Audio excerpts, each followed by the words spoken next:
Understanding biomechanics in swimming is a crucial part of a swimmer's ability to adjust and improve their times and overall efficiency. There are many biomechanical principles that crucially apply to swimming freestyle, all of which can be related to Newton's three laws of motion. Newton's first law explains why it takes extra force to get moving or to stop moving, through static and dynamic force. This means a swimmer in motion could just continue forever. However, the drag produced by the water will pull you to a stop eventually. For a swimmer to continue forward, the propulsive forces or thrust must be greater than the resistive forces of drag. Newton's second law can explain why some people swim faster than others. If we have two swimmers of the same weight and have them push off a wall and not take any strokes, the one who uses the most force pushing off the wall would be the person who will travel the furthest. Acceleration in this case was greater for the person who produces the greater force, as both swimmers have the same mass. Acceleration is also achieved through the force of pushing the water in a backward direction to propel the swimmer forward. Newton's third law can be related to the standard hand and arm stroke when the hand travels downward in the water and then backwards to propel the swimmer forward. In creating an equal and opposite reaction, the swimmer is kept afloat and propelled forward, as seen in this illustration. When analysing swimmers, it is important to understand the three basic fluid mechanics that are acting upon them in the water. These are buoyancy, drag, and lift. The key element of drag can be broken down into three categories. Surface drag can relate to skin friction, smoothness, and viscosity. Form drag is about pressure differentials, streamlining body positions, and turbulence, and wave drag is the forces of the waves on top of the surface. This is Jacob. Jacob is an extremely handsome novice swimmer. Jacob has the goal of finishing in the top 3 of this year's 50-metre freestyle at a school carnival. To do so, Jacob has hired a coach to help him achieve this goal. The first thing he's asked to do is hop in the water and swim his regular freestyle so the coach can analyse his technique. After observing Jacob's initial swim, the coach immediately identifies a number of attractors that he wishes to adjust. This starts with his poor entry phase, the phase in which the hand and arm re-enter the water. For an ideal entry phase, the swimmer's hand enters the water in line with the shoulder, just before full extension, and then glides forward underwater. This is a much smoother technique than what we are currently seeing from Jacob, as his erratic form is creating lots of air bubbles in the water. The problem here is that air bubbles create a turbulent flow for the swimmer. The more turbulent the flow, the less propulsion they are able to achieve in the catch phase of the stroke. The desired technique described is more effective because of its smoothness when hitting the water. This smoothness creates less bubbles in the water and a laminar flow, allowing the swimmer to generate more propulsion in their catch phase. Jacob's inability to fully extend his arms whilst underwater is also affecting his time. Because Jacob is not fully extending his arms, he is limiting the amount of water he can pull. The shortened motion causes an ineffective straight arm pull that generates little force, and in turn, less acceleration.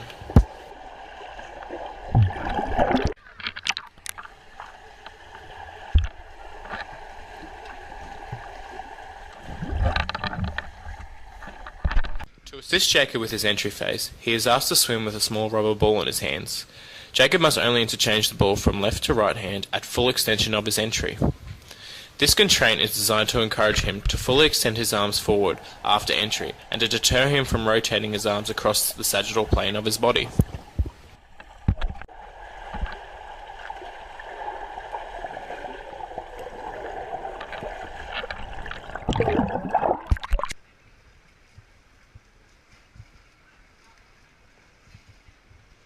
As we watch Jacob working with the ball constraint, we can begin to see some degeneracy in his original attractors. We can see that he is now fully extending his arms through the water, allowing him to maximize the propulsion available through his stroke. As you can see, although the speed of his stroke has slowed, the speed in which he is travelling has actually increased. This means he is able to generate more speed with less effort, which makes him far more efficient with his energy, allowing him to maintain a higher speed for a longer amount of time.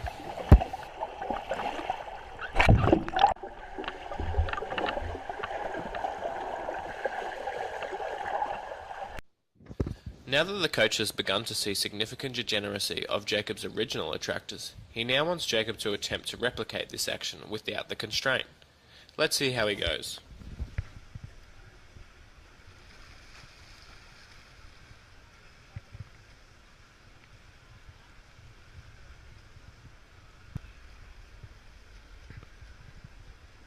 As we observe Jacob's stroke without the constraint, we can see a vastly improved entry phase. The fact that Jacob is now fully extending his arms on the entry and even holding it at full extension for a brief moment is having a significant effect on his propulsion. Because he is now holding it out in front means that there is less air bubbles through the catch face of his stroke. As resistance of water is far greater than that of air, it means that Jacob is now getting much more benefit from the pull phase of his stroke as he is pulling clean water through. All in all, this one improvement is having a drastic effect on Jacob's speed, acceleration and efficiency.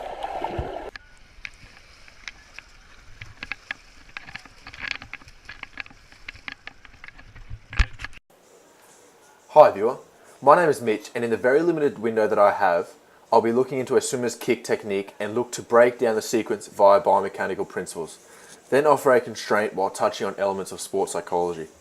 Through experience as working as an assistant coach at one of the big swimming clubs in my area, I have noticed that many entry-level and junior squad members kick in a dorsiflexion position. Speedo, a well-known swimming brand, has discussed in an article on their website the idea that young swimmers that kick with their fulcrum as the ankle in a dorsiflexion position is due to a lack of flexibility. This may be because of a lack of previously using muscles or experiencing new forces when building the skills of swimming, particularly in this video as I discuss the kick. In the footage, you can see currently the foot of the swimmer is in a dorsiflexion position, which has many negative ramifications that will be covered. What will be discussed is that the optimal biomechanical position for the feet when kicking is in the plantar extension position, so that when in a correct position, a frontal plane can be run roughly along the front of the foot.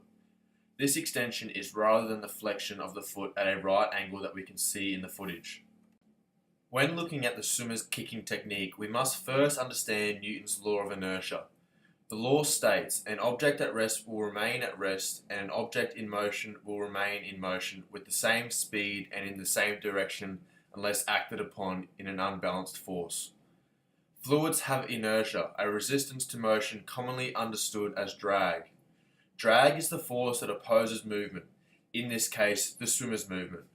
Drag is sometimes simply called fluid resistance. Fluids have an inertia, a resistance to motion that swimmers have to work against to propel themselves through water. The resistance of being pushed aside to allow the swimmer's body to move through the water is one element of drag, but in this specific case we can look at the extra water that has to be moved through at the feet. Swimmers try to minimize this effect of drag by using skills such as streamlining, by minimizing the water surface that has to be cut through. When the swimmer in the video feet are at a right angle and non-streamlined, there is a greater water surface that has to be cut through, and therefore more drag is acting upon the swimmer. More energy is required by the swimmer to complete the same distance compared to someone kicking in a streamlined position because of this extra drag and the less water surface that has to be cut through by someone kicking in a streamlined position. When looking at the image relating to Bernoulli's principle, we get a deeper understanding of the importance of streamline. The high pressure acting under the foot along with the fast speed and low pressure atop of the foot is able to get a lift high to the surface. Without streamline, there is little to no lift and the foot is gradually falling further out of streamline.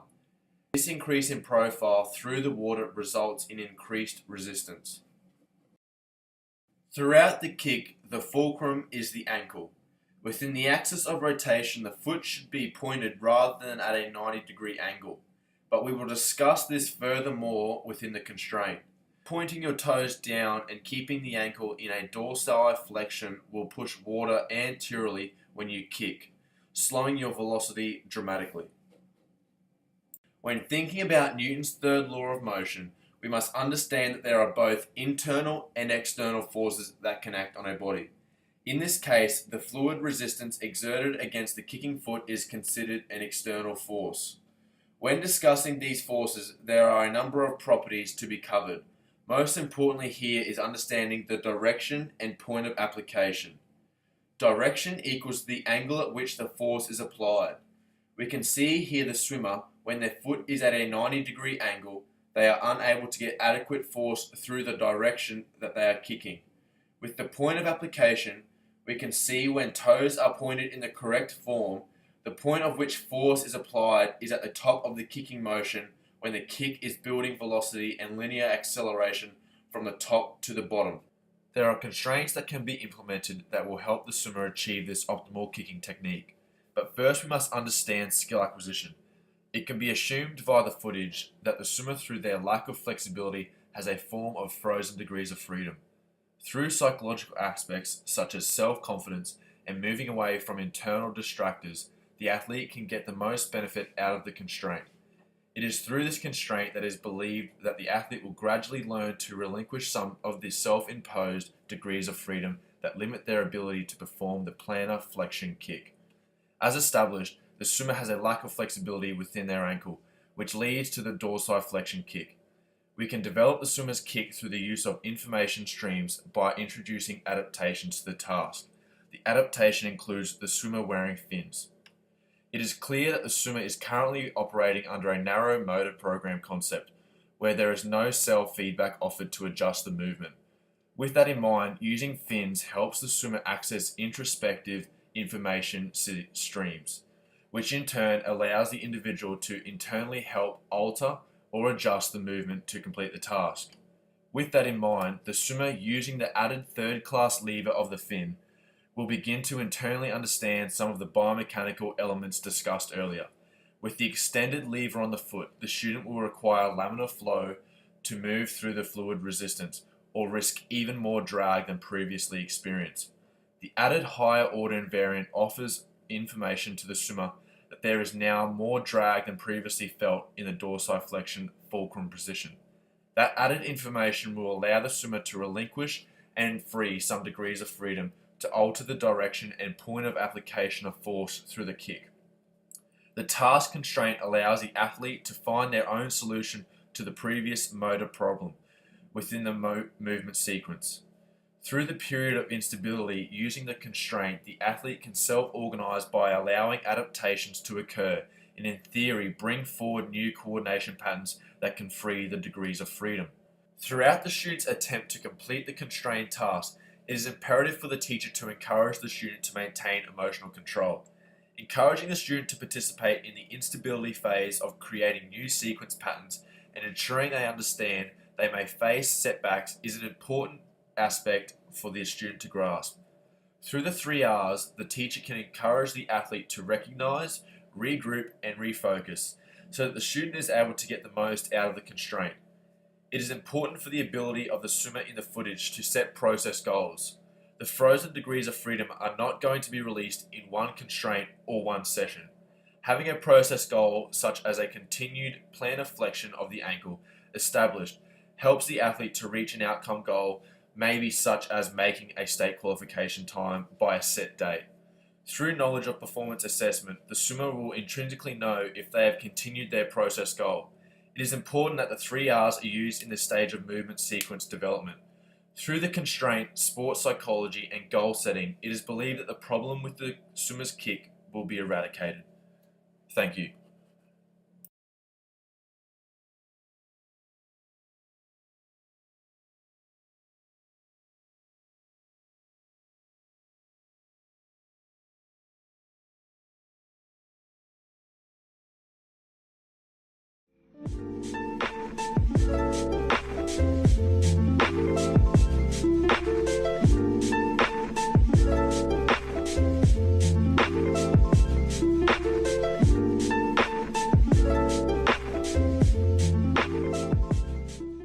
Freestyle, or front crawl, is one of the most popular and powerful strokes within the world of swimming. It has a deceptively simple motion stroke that allows the participant to move through the water with the most ease in comparison to the other strokes. When perfected, this freestyle serves as the fastest out of all the different strokes, with it being the most common race in the competitive scene within swimming.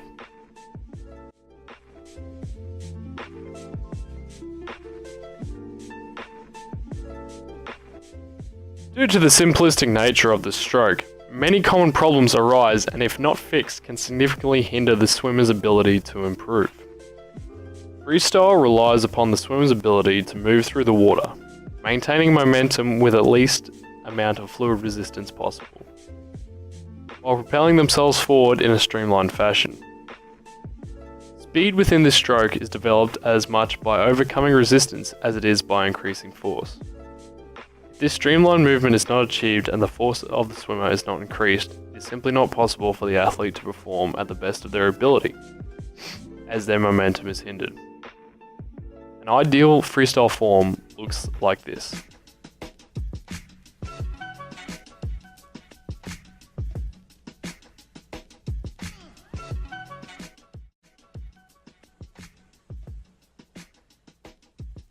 The case that we'll be looking at today focuses upon our student's ability to perform the correct arm motion for freestyle. Taking a closer look at this footage, you can clearly see that the student isn't moving in a streamlined or efficient manner.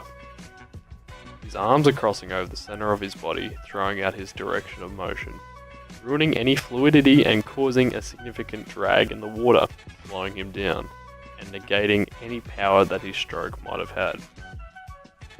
Slowing down this clip, it is clearly seen that the rest of the student's form takes a hit from these bad, exaggerated arm movements. Without the ability to be streamlined, it significantly slows down the swimmer's ability due to the fluid resistance of the water. For this athlete to improve, something drastic must be changed in his stroke in order for his form to be corrected.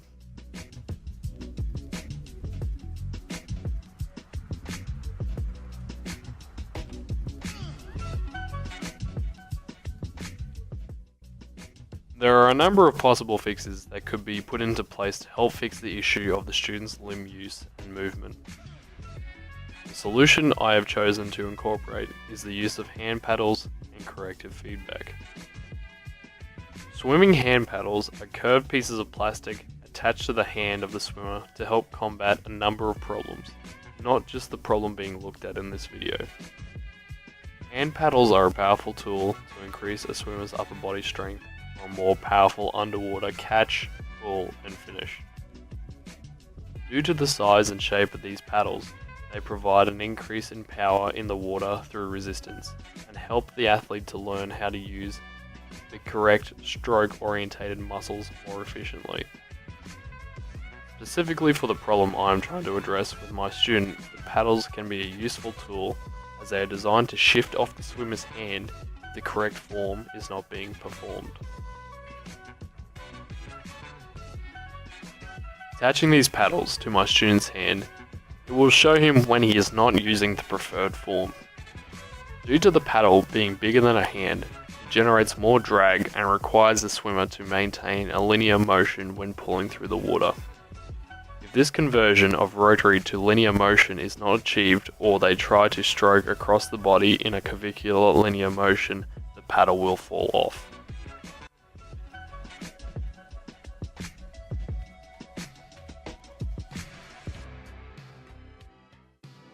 By using the paddles in junction with the correct form, they will stay in their intended position, providing the student with internal feedback. Using this feedback given by the paddles, the student should naturally begin to fix his form while also helping build power and strength in his stroke. Not to mention the resistance being put upon the student's upper body's muscles, helping to build strength and in turn increasing the amount of force he can put out during his strokes. This coupled with coach-led feedback and input should help the student to improve his strokes, mistakes, and overall performance.